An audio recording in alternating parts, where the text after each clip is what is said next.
Après la pause, nous retrouvons nos chers invités pour la suite de votre émission Sana, VUL Komlan Sadio Etou, analyste économique et sociopolitique, Adam Adjorno, journaliste directeur de publication de Vision d'Afrique, et Prosper Agbokolo. Il est également journaliste, analyste politique.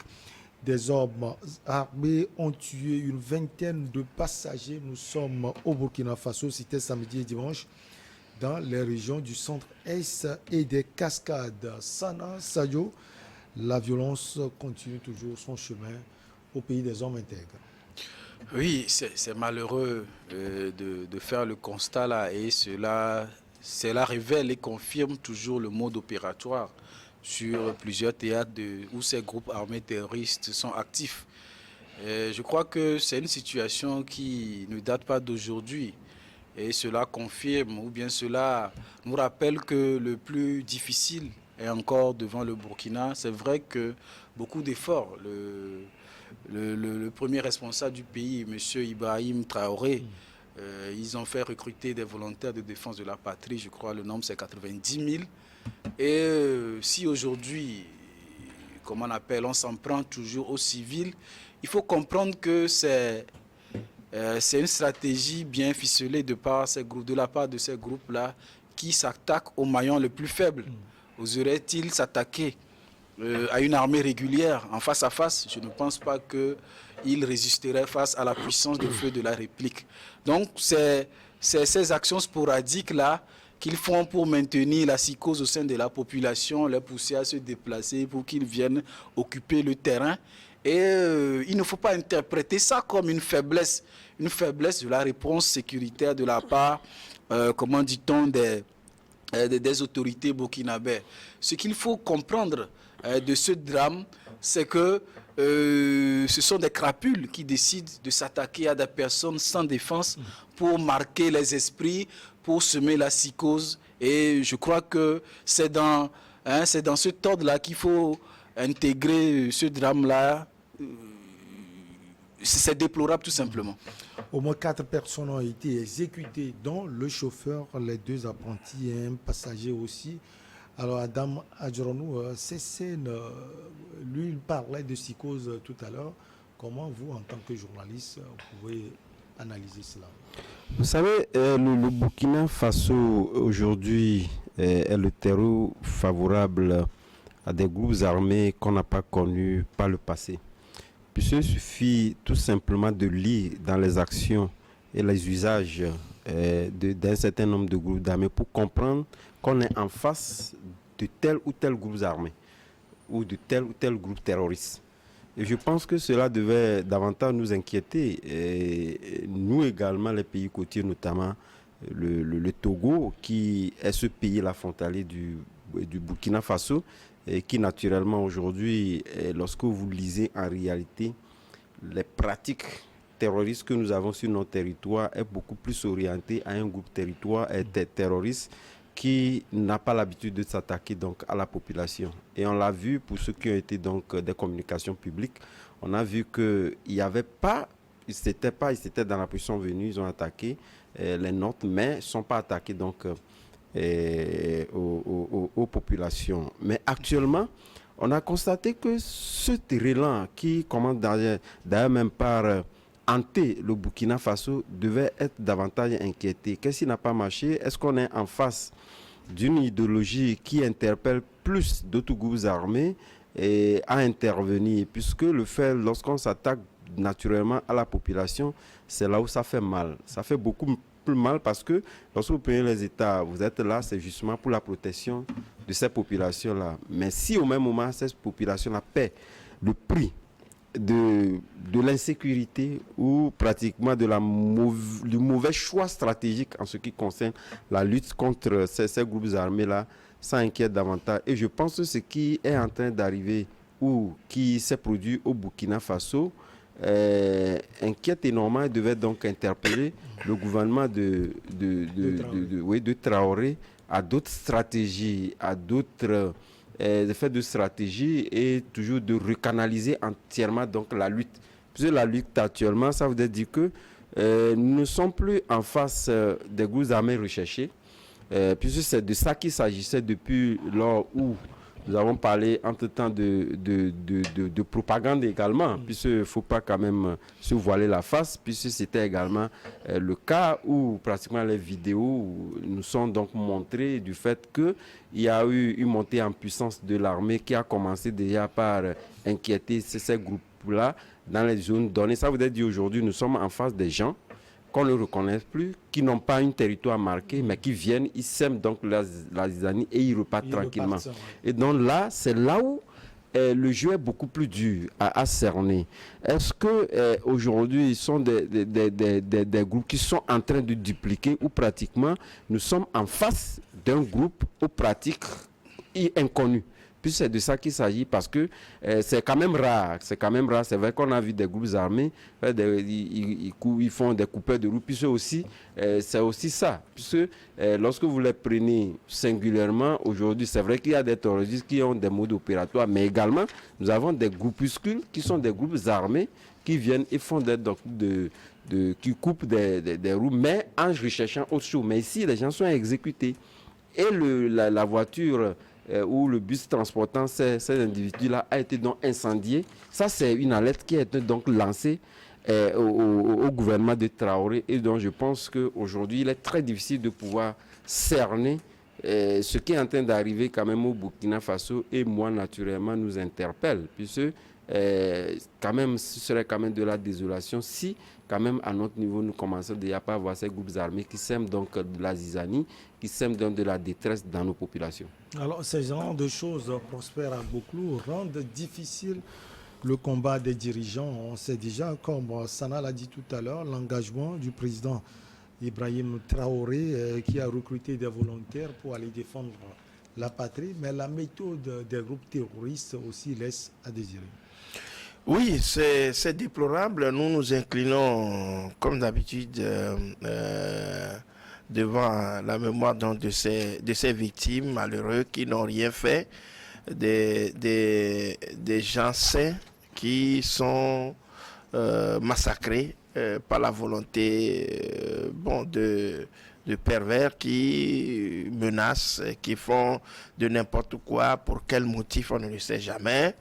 Bon, s'il faut tuer pour tuer, je ne comprends pas pourquoi. Mais je crois quand même que par rapport aux volontaires de défense de la patrie, j'ai vu une sortie donc du jeune Traoré la dernière fois, le colonel président burkinabé qui... Le capitaine, excusez-moi. Burkinabé qui parlait de l'organisation donc de ces jeunes volontaires qui sont... n'ont pas la vocation d'être jetés en pâture, qui doivent subir un certain nombre de formations. Et il a donné des délais je crois, de 2-3 mois par rapport au travail qui doit se faire sur le terrain. C'est une seconde formation parce qu'il y avait une première formation. Oui, il y a toujours la formation toujours continue. Maintenant, sur le terrain, il y a l'armée régulière qui est en train d'opérer. Donc, je crois que ces groupes également, ce sont souvent des résiduels donc de groupes qui sont là, qui sont éparpillés, comme Adam vient de le dire, qui font de la psychose, qui sèment de la psychose de manière sporadique. Vous allez les voir, là où ils ont commis leur forfait, on ne les reverra plus là-bas. Ils vont les trouver loin. Oui, on va les trouver loin, ils vont s'éparpiller. S'il y a un peu d'accalmie quelque part, ils reviendront pour faire leurs gestes. Bon, cela dit, je crois quand même que moi, la motivation qui est en train de suivre le recrutement de ces groupes, de ces volontaires pour la défense de la patrie, c'est ça qui peut-être, à mon avis, dans les années, les mois à venir, va apporter ses fruits. Vous savez que l'assurance, la garantie sécuritaire est tout promu donc par le capitaine, et ce qui fait que beaucoup aujourd'hui, de jeunes aujourd'hui sont intéressés par comme on appelle la ferveur patriotique qui les anime pour pouvoir animer ces groupes-là, participer. Vous n'êtes pas sans savoir qu'ils seront payés à la fin du mois, je crois que c'est à 60 000 francs, qui n'est pas rien.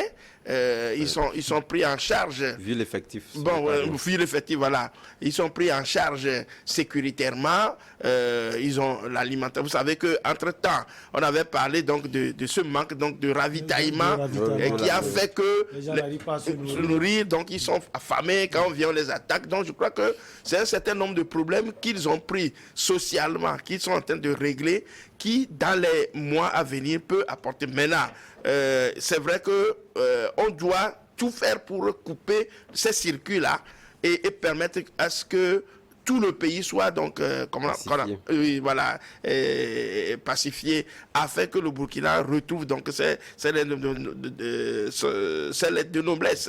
Et je crois que on ne peut pas éradiquer totalement, on ne peut pas dire le risque zéro n'est pas, mais je crois quand même qu'à un certain moment donné, ils arriveront à mettre la main sur les zones. Et j'avais appris même qu'ils sont en train de commander des appareils sophistiqués qui peuvent leur permettre, comme les Maliens l'ont dit, qui peuvent leur permettre donc de pouvoir repérer les drones de ciblage, qui peuvent donc rapidement repérer des troupes ici et là, dans les zones désertes où pratiquement les no-man's-land où les gens opèrent. Ça peut permettre donc à un certain moment donné de ravitailler en images vidéo l'armée qui pourra en ce sens, donc, éradiquer ces mots-là. Mais si on continue, Adam l'a dit, nous avons peur pour nous aussi. Si ces gens-là ne sont pas traqués, il faut une solidarité entre les armées maintenant pour pouvoir éradiquer ce mal-là. Ce n'est pas l'affaire du Burkina seul, ni du Togo seul. Donc, je crois quand même qu'il y a une interaction qui se fait entre les armées de nos nations qui aujourd'hui peut permettre à un certain moment donné donc de mettre fin à ce braquage, je dirais, méchant qui se fait donc de part et d'autre de nos frontières. Alors, Sana, les carnages sont là aujourd'hui, on a déjà des inquiétudes. Certains peuvent l'avoir encore plus quand on demande aux troupes françaises de partir. Je vais avoir votre avis sur cela. Non, en réalité, moi je crois qu'il faut dissocier la lutte contre le terrorisme de ces sentiments anti-français.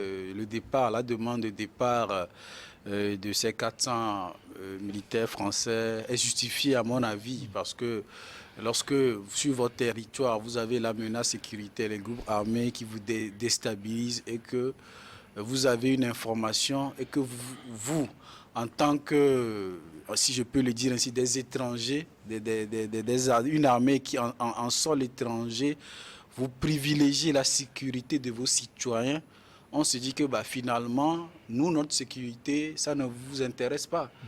Vous, c'est vos citoyens, vous alertez en premier lieu. Donc, sous ce angle-là, on peut comprendre que l'on puisse demander à partir d'un certain des éléments passés, de demander à l'opération Sabre de déménager. Donc moi, je ne veux pas lier cela à la lutte contre ces groupes armés terroristes parce que nous-mêmes au Togo, nous avons commencé à en subir. Cela ne veut pas dire que nous avons sur notre territoire de l'armée française. Donc ceci dit, Adam a dit deux choses très intéressantes. Il a parlé de mauvais choix stratégiques du Burkina.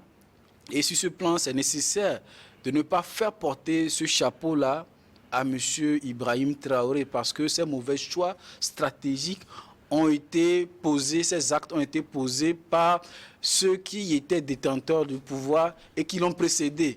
Je parlerai par exemple sous le coup émotionnel, peut-être en ce moment-là justifié par la sécurité de son pouvoir du démantèlement.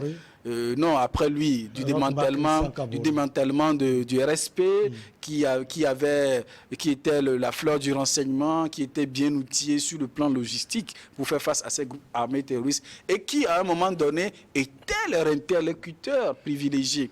Ceci dit, je dirais donc pourquoi aujourd'hui on attaque les civils de plus en plus.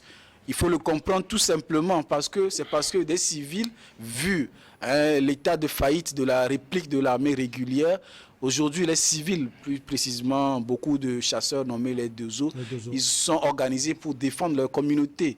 Donc, les communautés ne sont plus passifs. Aujourd'hui, ils sont prêts à faire face à ces groupes armés terroristes. Donc, c'est forcément une vengeance que ces groupes armés terroristes sont en train de faire.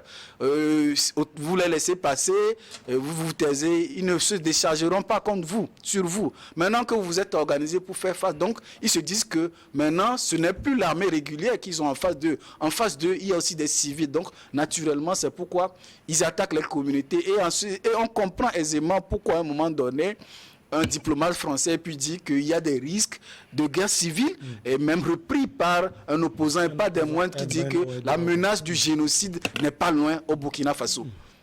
Oui, Adam? Oui, c'est vrai, le développement qu'a fait Sana est une évidence. Puisque vous savez, la grande menace est justement de permettre à ce que qu'on ait dans des groupes d'autodéfense sur un territoire. Ce sont les premiers précurseurs d'une sorte de génocide ou pratiquement affrontement civil. Et ça, c'est justement lorsque l'État a failli sur la sécurité, puisque aujourd'hui il est très difficile à des communautés de pouvoir, puisque chaque fois c'est l'interpellation, il y a des volontaires qui sont là, mais le problème n'est pas résolu. Mais le problème également s'intensifie suivant des zones. Mais les gens, d'une manière désenchantée, ils essaient aujourd'hui d'organiser leur propre sécurité. En organisant leur propre sécurité sur un territoire comme le Burkina Faso, où il est très facile de pouvoir donc se procurer une arme, que ce soit une arme de chasse d'ailleurs, même c'est suffisant. L'essentiel est que lorsque vous êtes en face de quelqu'un qui veut donc vous menacer, et qui sont d'ailleurs même menaçants à tout moment, il faudrait quand même que vous ripostiez. Puisque, quoi qu'il en soit, vous mourrez. Et si là, les rapports de force ne sont pas donc mis en évidence, de toutes les façons, vous mourrez. Donc la population se dit, quoi qu'il en soit, il faudrait quand même que nous nous combattons, nous nous organisons. Donc je pense que Ibrahim Traoré a non seulement le pain sur la planche, je pense que c'est toute la boulangerie qui serait donc sur la planche. Parce que si nous sommes dans cette phase passerelle-là, c'est très dangereux. Je pense qu'aujourd'hui, les signaux annonciateurs d'un lendemain qui ne semble pas être quand même un lendemain, en tout cas voulu, est en train donc de se dessiner. Et donc il appartient à ce capitaine-là et son gouvernement de s'armer d'ingéniosité et de trouver des stratégies idoines qui cadrent en réalité avec ce que nous sommes en train de voir. Sinon, ce n'est pas guère pour demain. Allez, la dernière pause. On revient pour la suite et la fin.